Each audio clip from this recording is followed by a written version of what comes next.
in a mobilized tactical vehicle in Lithuania in the early hours of March 25th. Tragically, 3 soldiers were found deceased in Lithuania yesterday, and it pains me to confirm that today, the 4th soldier was also found deceased. The President, the Secretary of Defense, and the entire White House are praying for the victims' friends and family during this unimaginable time. This is another stark reminder of the selfless sacrifice of our brave military men and women who risk their lives around the world every day to keep us safe. God bless them. On another note, at our southern border, there is more massive news. Southwest border crossings in March fell to the lowest level in American history, down 94% from March of last year under President Biden, when 137,000 illegal aliens poured across our wide-open southern border. Thanks to President Trump's leadership, Border Patrol agents are now back to doing the jobs they signed up for, securing the border, rather than serving as travel agents for illegal aliens. The Los Angeles Times captured the Trump effect on the border with a recent article. Their headline read, "California-Mexico border, once overwhelmed, is now nearly empty."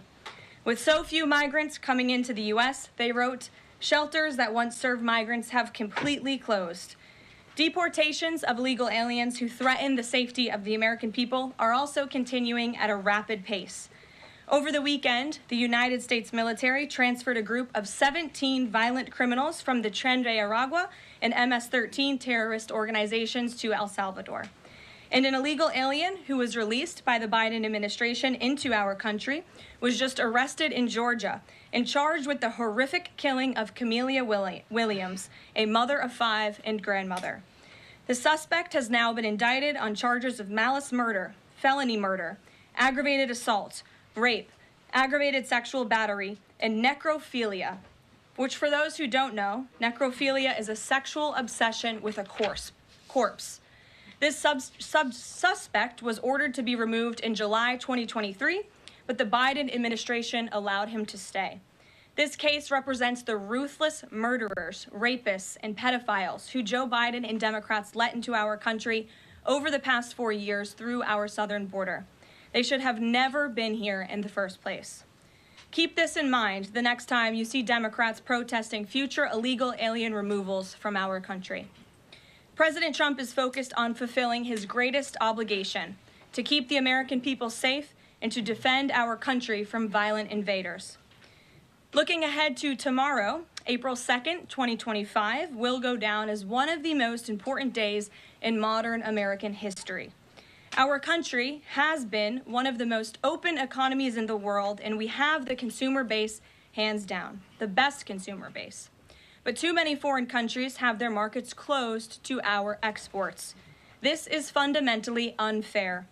The lack of reciprocity contributes to our large and persistent annual trade deficit that's gutted our industries and hollowed out key workforces. But those days of America, beginning tomorrow, being ripped off are over. American workers and businesses will be put first under President Trump, just as he promised on the campaign trail. The president's historic action tomorrow will improve American competitiveness in every area of industry, reduce our massive trade deficits, and ultimately protect our economic and national security. President Trump's economic vision is rooted in common sense.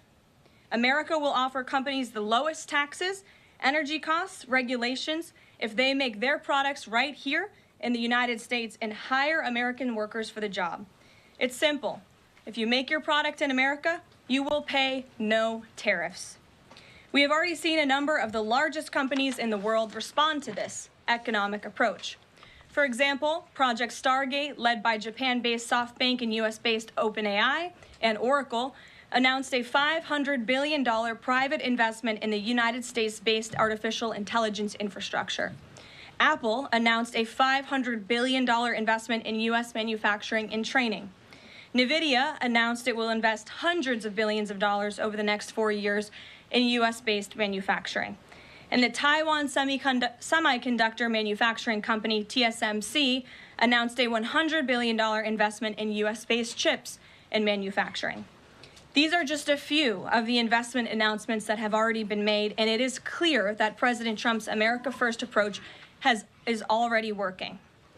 In our new media seat today is Mark Halperin, the co-founder and editor-in-chief of Two Way, a new live video platform that builds communities around interactive conversations with leaders and content creators from every subject area. Mark and his colleagues welcome all voices into discussions that are spirited but respectful. They have over 37.5 million video views, over 3.6 million watch time hours since the platform began just last year. This is new media in its truest sense, allowing the people to ask questions, make comments, and be an active part of engagement on the most important issues facing the country and our world. With that, Mark, please kick us off and welcome to the briefing room. Thank you, Caroline. Appreciate it. I'll ask you a question about tariffs and then one from one members of our community. Sure. About education. It's perceived by some that companies or countries, if they change their policies either before tomorrow or after tomorrow, can have the president alter what he's planning for that country or that sector. Is that a possibility? And if so, what factors the president consider in making those changes?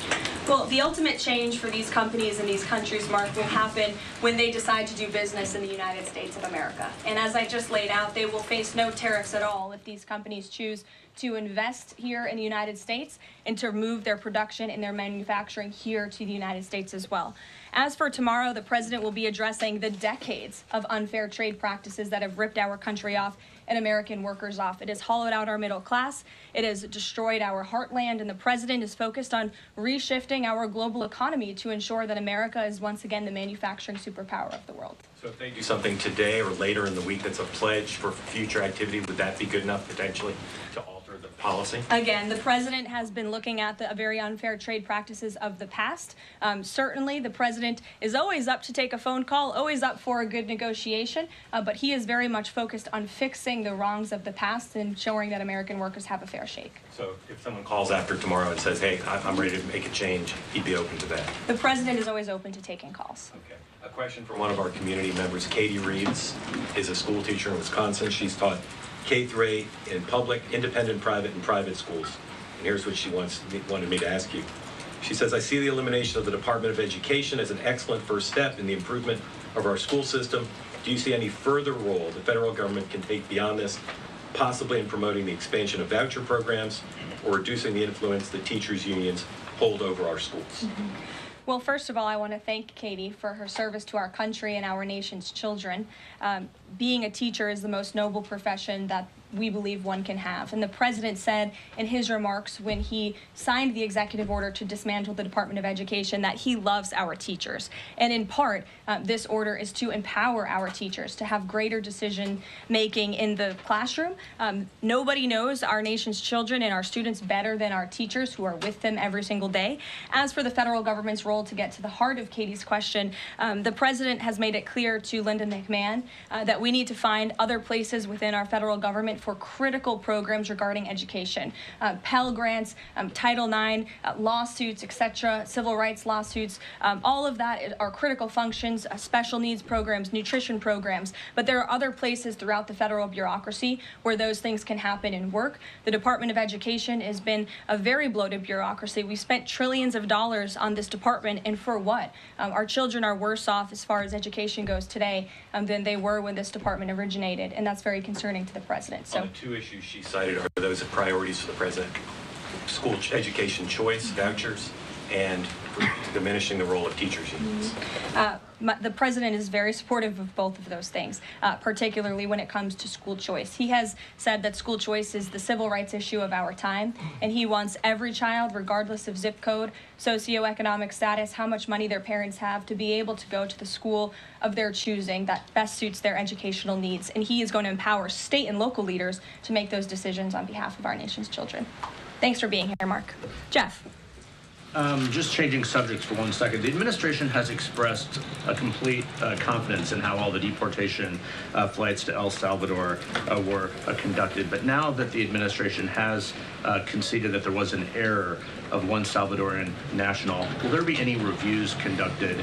And does the president express any thoughts on the one error that was disclosed in court last night? Well, first of all, the error that you are referring to was a clerical error. It was an administrative error. The administration maintains the position that this individual who was deported to El Salvador and will not be returning to our country was a member of the brutal and vicious MS-13 gang. That is fact number one. Fact number two, we also have credible intelligence proving that this individual was involved in human trafficking. And fact number three, this individual was a member, actually a leader of the brutal MS-13 gang, which this president has designated as a foreign terrorist organization. Fact number four is that foreign terrorists do not have legal protections in the United States of America anymore. And it is within the president's executive authority and power to deport these heinous individuals from American communities. It is a promise he campaigned on. It is a promise he is keeping. And every single person in this room should be grateful for that, considering especially MS-13 is very prevalent and prominent here in the District of Columbia, in Maryland, and in Virginia. And the president, the attorney general, everyone who has been involved in these operations is focused on eradicating these criminals and terrorists from our communities. The vice president said he was a convicted member of MS-13. What evidence is there to back that up? There's a lot of evidence, and the Department of Homeland Security and ICE have that evidence, and I saw it this morning. Steve. Has the president fully made up his mind on the level of tariffs to impose tomorrow? We keep hearing about a 20% flat rate. The president said last night he has made a decision and a determination. I was with him in the Oval Office earlier, and he is going to announce that decision tomorrow. I don't want to get ahead of the president. This is obviously a very big day. He's with his trade and tariff team right now, perfecting it to make sure this is a perfect deal for the American people and the American worker, and you will all find out in about 24 hours from now. And are the car tariffs going to go into effect on April 3rd as scheduled? Correct. Yes, they will. Okay. And last thing, would you like to respond to the Chinese military drills around Taiwan? Yes, I would. As a matter of fact, the National Security Council briefed me on this morning, and they said that the president is emphasizing the importance of maintaining peace in the Taiwan Strait, encouraging the peaceful resolution of these cross-strait issues, reiterating our opposition to any unilateral attempts to change the status quo by force or coercion. That is directly from the National Security Advisor. Just for you, Steve Holland of Reuters. Monica. Thank you so much, Caroline. Elon Musk this week revealed that Doge found that the Biden administration issued over 2 million Social Security numbers to illegal aliens, found 20 million dead people marked as alive in the Social Security system. Has the White House confirmed these numbers with Elon, and is the White House looking into correcting this? I'm not sure about those specific numbers that Mr. Musk cited. I can tell you what the Social Security Administration has said themselves, according to an Inspector General's report that was conducted last year, showing there was nearly $80 billion worth of fraud in this program. We know for a fact there are individuals who should not be receiving benefits on the Social Security rolls, and this administration is focused on cleaning out the waste, fraud, and abuse in every agency, but particularly in Social Security, to make it stronger for our tax-paying, law-abiding citizens who deserve these entitlements and programs. Because you did bring up Doge, I do want to tout the incredible efforts that have been made at the Environmental Protection Agency, and Administrator Lee Zeldin is just doing a tremendous job. Just yesterday and today it will be going into effect. He announced that taxpayers will be saved $8 million in annual lease costs by moving staff out of the 323,000 square feet of space that the EPA currently occupies, which is completely unnecessary. Yesterday, Administrator Zeldin also announced he will be shutting down a museum that the Biden administration built to tell a selective story about the EPA's history and climate change. It was a real pat on the back to President Biden. And guess how much American taxpayers paid for it? $4 million for this museum that I think only 1,000 visitors saw last year alone. And it will cost American taxpayers $600,000 per year to operate this museum. Well, it's not going to exist anymore. We're going to save taxpayers those critical funds. And Administrator Zeldin is very proud to announce that. And just at EPA alone, and the cuts that they have made, they've saved taxpayers more than $22 billion in wasteful grants and spending. Peter. Thank you, Caroline. When the president goes down to Florida on the weekends, does he ever hear from, there are so many retired folks down in Florida, does he ever hear from any retired Americans who are stressed about these wild swings in the stock market because of the tariff uncertainty, and they're sitting there on fixed income or living off of 401k, and They don't know how much money's going to be left.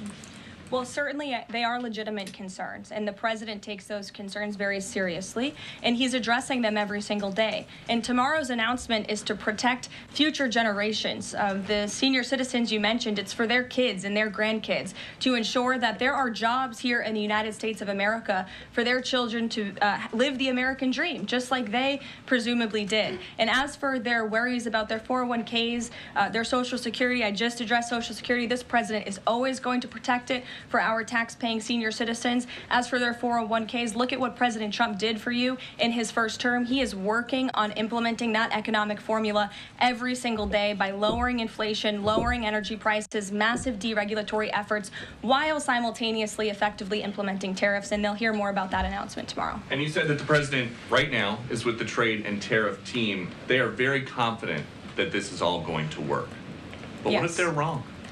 They're not going to be wrong. It is going to work. And the president has a brilliant team of advisors who have been studying these issues for decades. We are focused on restoring the golden age of America and making America a manufacturing superpower. And again, Peter, I would point you to the investments that have already trickled into this country. And the president hasn't even made his tariff announcement yet tomorrow. There have been billions of dollars in private investments from around the world pouring into American communities. What does that look like for those watching at home, for the people you mentioned worried about their own economic circumstances? It means more jobs in your communities, which means more money, more investments, more money in your pocket. That's what the president is committed to. And I would be remiss if I didn't mention the president's commitment to tax cuts, which we are counting on Congress to do, especially on Social Security. And one more. Sure. Are the special elections today a referendum on the president? I think first of all, as you know, I'm a government employee now, so I'm not very much allowed to comment on elections that are taking place. That's something to get used to, having just been on the campaign trail for quite some time. But the president is the leader of the America First movement and the MAGA movement. And that was made very clear on November the 5th when he received nearly 80 million votes. I could also say that it is the constitutional right of every law-abiding American in these places where these elections are being held to vote, and every American should exercise their constitutional rights. Sure. Thanks, Carolyn. A few questions about this deportation case. First, I wanted to clarify something that you said to Jeff a few minutes ago. You said you'd seen evidence that this man was a convicted gang member. In what court was he convicted and for what? This individual was an MS-13 ringleader. This individual was also engaged in human trafficking. And I'm glad you brought up this point again, because I would like to point out that if you just saw the headline from the insane, failing Atlantic magazine this morning, you would think this individual was Father of the Year, living in Maryland, living a peaceful life, when that couldn't be further from the truth. They didn't even mention in the title of that article, or even in the first paragraph, that this individual is an illegal criminal who broke our nation's immigration laws. He is a leader in the brutal MS-13 gang, and he is involved in human trafficking, and now MS-13 is a designated foreign terrorist organization. Foreign terrorists have no legal protections in the United States of America, and this administration is going to continue to deport foreign terrorists and illegal criminals from our nation's interior. But a judge ordered that he should remain in this country. So are you saying that it is okay to ignore a judge's ruling if you don't like it? Who does that judge work for? He's an immigration It was an judge. immigration judge who works for the Department of Justice at the direction of the Attorney General of the United States, whose name is Pam Bondi, who has committed to eradicating MS-13 from our nation's interior. And let me tell you why we've made this commitment. MS-13, may I remind each and every one of you, is a brutal and vicious gang. They raped and strangled a 20-year-old autistic woman to death in Maryland. They hacked 4 people to death with machetes in a park on Long Island. They have kidnapped, sexually tortured, and shot a teenage girl in Texas after she insulted them, allegedly. Killed and mutilated a 17-year-old girl in Virginia, stabbing him 16 times and cutting off his hands. They beheaded and cut out the heart of a man in Washington, D.C. They raped and murdered a 13-year-old girl in California. They sex trafficked a slew of young girls, including one who was just 12 years old. Raped an 11-year-old girl in Brooklyn while her brother was in the room. Sex trafficked a 13-year-old in Maryland and Virginia, miles away from this White House, even beating her 26 times on her backside with a baseball bat. Pressured homeless New Yorkers to undergo unnecessary surgeries such as spinal fusion in order to bolster their fraudulent lawsuits. These are vicious criminals. This is a vicious gang. And I wish that the media would spend just a second of the same time you have spent trying to litigate each and every individual of this gang who has been deported from our country as the innocent Americans whose lives have been lost at the hands of these brutal criminals. We maintain our position, and very strongly so. Jennifer. One more on the tariffs. Can you say what the latest thinking is on the start date? I know you were just in the Oval. Are they all going to take effect this week on the reciprocal tariffs? And whenever they start, is that enough time for companies and everyone involved to adjust to that start date? My understanding is that the tariff announcement will come tomorrow. They will be effective immediately. And the president has been teasing this for quite some time, as you know. He's talked a lot about April 2nd as Liberation Day in America. It would be taking place today if not for April Fool's Day. But tomorrow will be the day, and he's been talking about it for a while. And as a result, you've seen these companies make commitments to investing right here in the United States. Jasmine. Thank you so much. I wonder, back on tariffs, what, if any, market indicators is the White House looking for to see if this tariffs plan is successful down the line? Well, look, the president has been asked and answered this question about the stock market and whether he's watching it. And I've said, and he has said, the market is a snapshot in time. Yesterday, Dow futures were up. And there's been a lot of talk about the market, and it was up yesterday. So, look, the president wants to ensure that all Americans make out well, particularly Main Street. That's the focus of these tariffs. But as I've said repeatedly, just like they were in his first term, Wall Street will be just fine. Shelby. Thanks. A bipartisan pair of senators sent a letter to the president today arguing that the recent strikes in Yemen are emboldening the Houthis and saying that Congress has not authorized war against them. Is the administration planning to consult with Congress at some point or going forward regarding the strikes, and any response on the letter? Well, I would absolutely reject Congress's claims. Who made those claims in Congress? Senator Jeff Merkley and Rand Paul. Okay, well, I would absolutely reject those claims. These Houthi strikes have been incredibly successful. Last time I was at this podium, there were more than 100 successful strikes.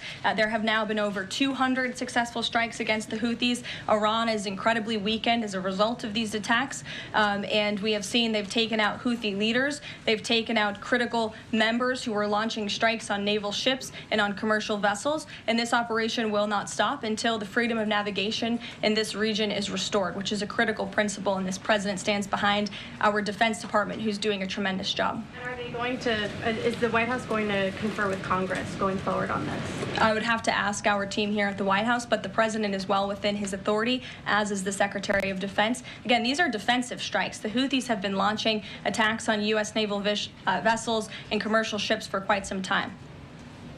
Go ahead. Caroline, Yeah. The pause on the Canadian and Mexican tariffs, the fentanyl tariffs, that's set to expire tomorrow. Is the president considering extending that pause?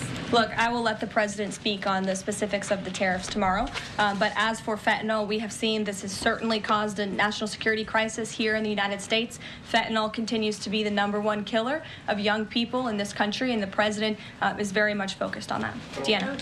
Thank you, Caroline. The president recently signed an executive order on making D.C. safe and beautiful. On the campaign trail, he talked about making New York great again. Does he have any plans on establishing a similar task force? Has he been pressuring Governor Hochul in any way in his conversations about New York and lowering crime? Well, he has been in correspondence with Governor Hochul quite a bit on the issue of crime, also on the issue of congestion pricing, and so many other issues that are facing New Yorkers. And he wants New York to clean up their streets just as he does here in Washington, D.C. He also speaks to, Mayor Adams as well.